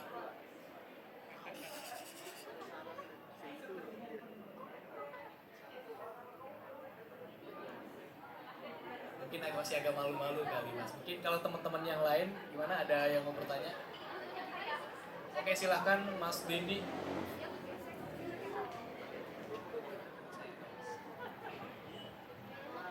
Baik, sebelumnya selamat sore, Assalamualaikum warahmatullahi wabarakatuh semuanya. Sebelumnya perkenalkan, nama saya Denny Putariansyah, saya juga masih bagian dari komunitas Tirtayasa Visual Production. Selamat sore Om Andi, Om Agus, dan juga Bang Michael ya. Tadi penjelasannya menarik banget terkait bagaimana perjuangan dari teman-teman pegiat seni rupa, dan juga bagaimana Om Andi juga membangun komunitas untuk lebih bisa memperkenalkan lagi karya-karya seni, dan juga dari sisi kreatifnya juga gitu ya. Nah, saya juga mau bertanya dan penasaran terkait di dunia seni dan juga kreatif, khususnya di dunia kreatif, karena tema hari ini kan mungkin lebih ke AI, dan saya merasa bahwa keterlibatan AI ini lebih ke berpengaruh ke orang-orang dari sisi kreatif gitu ya. Dari orang-orang yang mungkin bekerja di bidang bekerja di bidang kreatif kayak freelancer, terus juga mungkin orang-orang yang bekerja di dalam agensi dan mungkin korporasi gitu ya. Nah, kan AI ini sebetulnya apa ya? Kalau kita lihat di era sekarang bahwa kita dituntut untuk bisa memproduksi dan juga mempublikasi secepat mungkin gitu ya. Dan itulah yang AI tawarkan untuk kita bisa memproduksi dan mempublikasi sebanyak mungkin gitu. Nah, jadi saya ingin bertanya gitu. Kira-kira dari Om Agus dan juga Om Andi, kira-kira sebetulnya siapa sih orang-orang yang mungkin lebih terancam gitu di dunia kreatif gitu? Karena kalau dari asumsi saya pribadi adalah orang-orang yang mungkin apa ya, tidak punya kemampuan atau tidak punya kompetensi yang cukup gitu. Artinya masih setengah-setengah. Karena saya merasa bahwa setiap proses itu ada yang namanya proses thinking gitu. Ada design thinking, ada visual thinking, di mana ini adalah proses yang sangat penting gitu, dan mungkin gak banyak pekerja-pekerja kreatif yang belum mencapai titik itu atau sudah melewati titik itu. Artinya banyak orang-orang yang belum paham dan akhirnya mereka ngerasa merasa terancam gitu. Jadi balik lagi, saya kembalikan pertanyaan saya adalah, menurut Om Andi dan Om Agus, kira-kira siapa sih orang-orang yang mungkin lebih terancam dari sisi kreatif gitu. Mungkin itu saja, terima kasih semuanya. Oke, terima kasih atas pertanyaannya. Tepuk tangan dong buat si Denny. Oke, kira-kira dari Mas Agus Baik, mau coba jadi duluan. kalau perjalanan saya di dunia seni rupa dari nol ya, dari nggak bisa jadi bisa, dan sekarang pun masih belajar. Jadi tujuan berkomunitas itu satu, menginspirasi. Lalu yang kedua, orang yang terancam tuh ya. Terancam itu yang orang yang mau kreasi. Bapak nggak mau inovasi, tidak mau bertanya. Tapi ada orang yang pasif itu perlu kita rangkul. Dengan apa? Dengan cara membangun komunitas atau dengan bersosialisasi dengan masyarakat. Membuka pikiran itu begini. Kadang ada orang yang dalam tekanan secara ekonomi ya. Ada orang dalam tekanan misalkan, waduh nyari duit susah, cari kerja susah. Tapi dengan berkreasi jadi peluang. Jadi saya ada satu cerita, ada kawan saya yang hanya gara-gara ekonomi dia pisah dengan keluarganya itu, dicerai lah bahasanya. Tiba-tiba bergabung dengan saya, terus dia nggak punya ide apapun, tapi karena sering melihat, mendengar, terus melihat saya berkarya, membuka pikiran dia, jadi memotivasi. Tadinya nggak bisa, akhirnya saya buat yang mudah dulu, berkreasi dengan cara dia yang memang dia bisa tangkap. Akhirnya dia bisa berkreasi. Setelah berkreasi dia bisa menjual karyanya. Nggak lama tuh mungkin berapa bulan istrinya balik lagi karena punya penghasilan. Jadi gini, energi kita memang begitu ketika berkomunitas memang harus memberikan energi positif, semangat yang sama, semangat tujuannya mau berkembang dengan cara berkreasi. Tapi kalau bicara orang yang akan tergilas ya gitu ya, pasti yang nggak mau berkreasi, nggak ada kemauan ya susah itu. Tapi orang yang begitu harus dirangkul juga, jangan ditinggalkan gitu. Apalagi kawan kita sendiri misalnya. Gitu, terima kasih. Bang Andi mungkin lebih banyak nih. Oke, terima kasih Mas Agus. Kalau dari Om Andi, Jadi gini, mungkin saya pilah ya yang dari Coba Denny ya. Pertama soal profesi, kedua soal manusianya, ketiga soal marketnya. Nah, contoh kasus begini aja, kita lihat dulu bagaimana Tanah Abang ramenya, bagaimana pasar ular itu ramenya. Sekarang kan sepi, kayak kuburan. Kemana berpindahnya orang-orang ini? Atau kemana berpindahnya market ini sekarang? Jadi bahwa orang-orang yang dulu berjualan konvensional mau tidak mau dia harus sekarang berjualan secara online atau menggunakan jasa afiliator, menggunakan jasa marketplace dan lain sebagainya. Profesinya hilang, pedagang pasar tuh profesinya hilang. Tapi apakah orang-orangnya hilang juga? Kan belum tentu. Artinya dia harus bertransformasi. Jadi bahwa profesi banyak yang hilang, iya. Tapi kalau manusia banyak yang mati kelaparan gara-gara teknologi, enggak juga. Nah artinya ini proses adaptasi yang harus kita pahami. Bagaimana kita bisa bekerja atau bisa berkarya dengan cepat dan beradaptasi dengan situasi yang ada. Dan yang paling penting adalah cara menjual kita harus berbeda dengan cara konvensional yang dulu. Artinya kita harus menemukan market yang tepat. Atau dulu cari uangnya di misalnya dulu cari uangnya ngunduh proyek di Kang Rohendi misalnya. Sekarang harus berpindah karena misalnya sekarang ada e-katalog lah, pusing sayanya, ada apa sekarang tuh e-prop dan lain sebagainya. Bahkan pengadaan di pemerintah aja sudah berubah kan, menggunakan cara-cara digital, bukan lagi tender membawa-bawa map gitu kan. Nah ini yang harus kita beradaptasi dengan proses-proses itu. Artinya jangan pernah takut soal rezeki karena itu ada yang mengatur. Dan kita harus bisa memahami situasi dan kondisi dalam, cuma bedanya mungkin dari dulu dan sekarang. Kalau dulu perkembangannya lambat, sekarang lebih cepat. Sekarang sangat lebih cepat dengan adanya kondisi kemarin kita kondisi corona ya, COVID-19. Ini lompatannya cukup jauh dan itu yang membuat kita harus lebih cepat juga beradaptasi. Kecuali orang-orang kayak Pak Gebar, kalau Pak Gebar mah sudah aman, dia udah legitimate, dia mah udah punya validasi soal karya. Jadi orang udah nggak ini lagi. Nah itulah eksistensi kita harus dibangun untuk menyesuaikan dengan kondisi yang ada.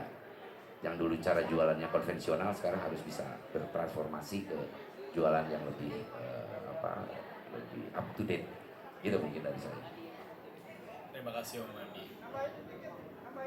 Oh Pak Gebar mau nambahin ya? Silahkan Pak.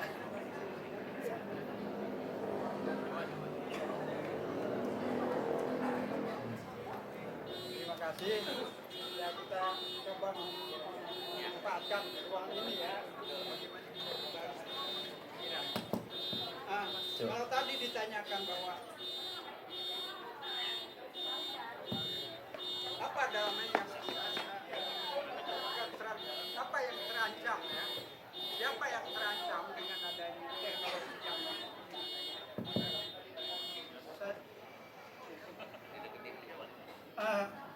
saya kira seniman tidak akan pernah terancam oleh AI.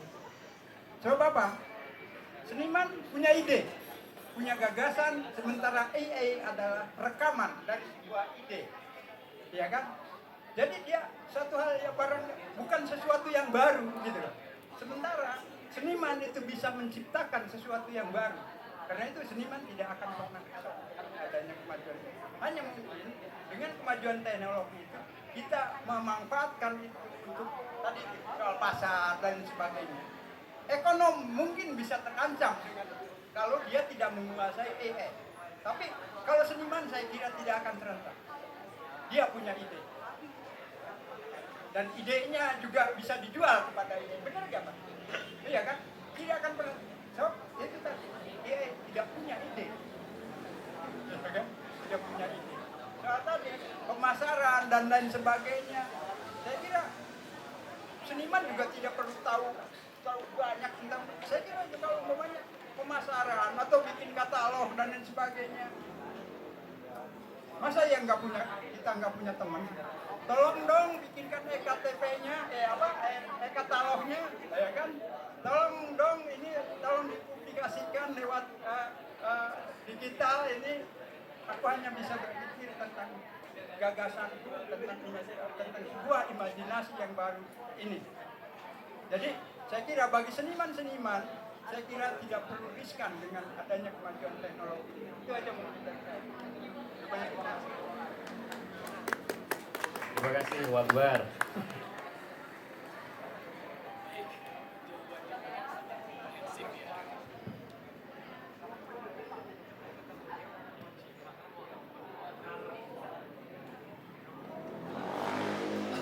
Jawaban-jawaban yang sangat komprehensif dari Om Andi, Mas Agus, dan juga terima kasih atas tambahannya dari Pak Tuban tadi yang tertarik untuk membantu menjawab pertanyaan dari anak muda yang satu ini ya. Dan mungkin karena keterbatasan waktu ya, jadi Bapak Ibu Saudara mungkin diskusi atau ngobrol-ngobrol sore kita pada sore hari ini kita cukupkan dulu. Dan saya berharap dengan adanya forum diskusi ini, pandangan-pandangan teman-teman khususnya para anak muda yang sudah hadir di sini itu bisa terbuka. Dan juga kedepannya juga saya berharap agar forum diskusi ini yang diselenggarakan di Persona Exhibition ini itu juga bisa menjadi wadah atau media bagi pertemunya para pekerja-pekerja kreatif yang gak cuma dari kalangan mahasiswa atau seniman juga. Saya berharap ini bisa lebih merangkul para pekerja kreatif lainnya, karena di sekarang ini pekerja kreatif itu masih banyak teman-teman, cuma mungkin masih dapat ruang yang kurang diekspos aja. Makanya kita berharap agar Persona ini bukan berarti menjadi ininya teman-teman apa pusat utama, tapi menjadi salah satu tempat rumah bagi para pekerja-pekerja kreatif dan seni ini. Dan mungkin dari saya Michael selaku moderator bagi diskusi pada sore hari ini izin pamit undur diri. Terima kasih atas waktu dan kesempatan yang telah diberikan. Saya serahkan kepada closing statement ya. Om Andi mau ngasih closing statement? Boleh. Boleh, kalau dari Mas Agus gimana Mas Agus? Yang pasti kegiatan ini buat saya keren. Yang kata tadi Pak Mas Andi bilang 1 tahun 2 kali biar lebih menggeliat greget lah gitu. Jadi buat saya ini satu langkah baik untuk lebih berkembang lah gitu. Jangan pernah puas dengan hari ini, tapi terus berkembang. Saya yakin bisa sukses lah. Itu aja sih. Baik, kalau dari Om Andi, kayaknya bakal orasi lagi nih. Ya, jadi sesuai dengan tema kita kembali ke laptop, bahwa perkembangan AI atau teknologi itu selalu berulang di setiap periode. Jadi jangan pernah takut, tetap berkarya, tetap tetap memberikan manfaat, dan juga jangan pernah untuk menyerah gara-gara soal teknologi. Jadi kita selalu bisa beradaptasi sebagai manusia. Terima kasih, itu aja. Oke, terima kasih Mas Agus dan juga Om Andi yang udah mau berkesempatan hadir ya pada sore ini untuk berdiskusi dan memberikan, kalau istilah anak muda itu kasih paham ke para anak muda ini. Dan mungkin dari kita sih atas pemberian Om Andi sama Mas Agus juga bisa kasih banyak, cuman adalah beberapa hal yang pengen kita kasih nih ke Om Andi dan Mas Agus, yaitu kita pengen kasih sertifikat dan beberapa bingkisan kepada kedua narasumber kita yang paling keren ini. Dan mungkin pada Rara dan Anwar boleh maju ke depan mempersiapkan hadiah-hadiahnya. Iya, silahkan berdiri untuk Om Andi dan Mas Agus.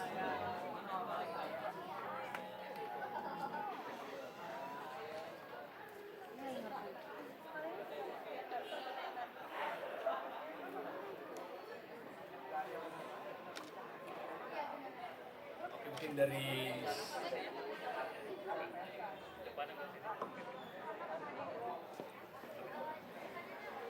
ini foto dulu. Mungkin berfoto bareng dulu ya.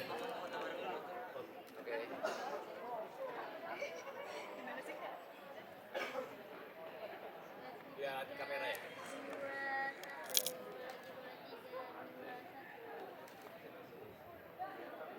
Ya. Ini foto satu-satu dulu atau? Oh, satu-satu. Oke, mungkin dari Mas Agus dan Anwar dulu kali.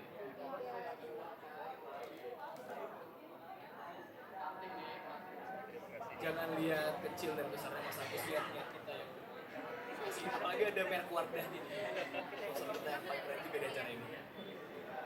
Dari istri saya sama Saya semuanya Wardah.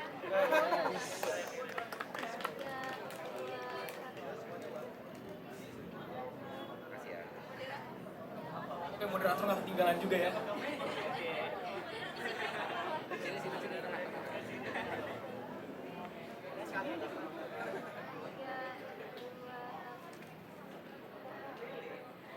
Oke, sekali doang ya. Oke, sama-sama.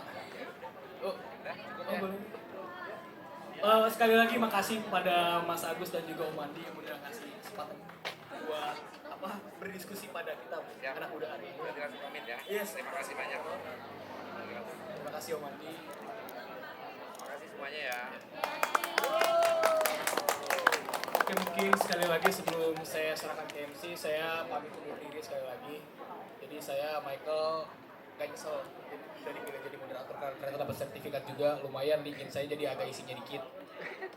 Ya, oh ya, jangan lupa di follow ya nanti ya, sama-sama networking kita ya. Nggak cuma di media sosial tapi di komunitas juga. Oke, mungkin dari saya pamit undur diri. Terima kasih atas kesempatannya, saya kembalikan kepada MC.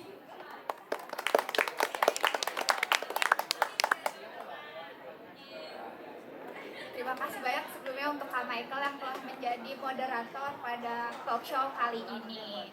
Oke, tadi gimana Kak? Seru banget gak sih talk show kita berbincang-bincang? Terus juga kita ngobrolin tentang hal-hal yang berkaitan sama kehidupan kita sehari-hari, terutama kita sebagai Gen Z. Bener banget, banyak banget loh yang kita dapat tadi, mulai dari AI, karya-karya, dan ya tempat-tempat sebagai wadah-wadah juga kita dapat tadi ya dari obrolan-obrolan tadi. Iya bener banget ya Kak. Juga tadi aku nangkep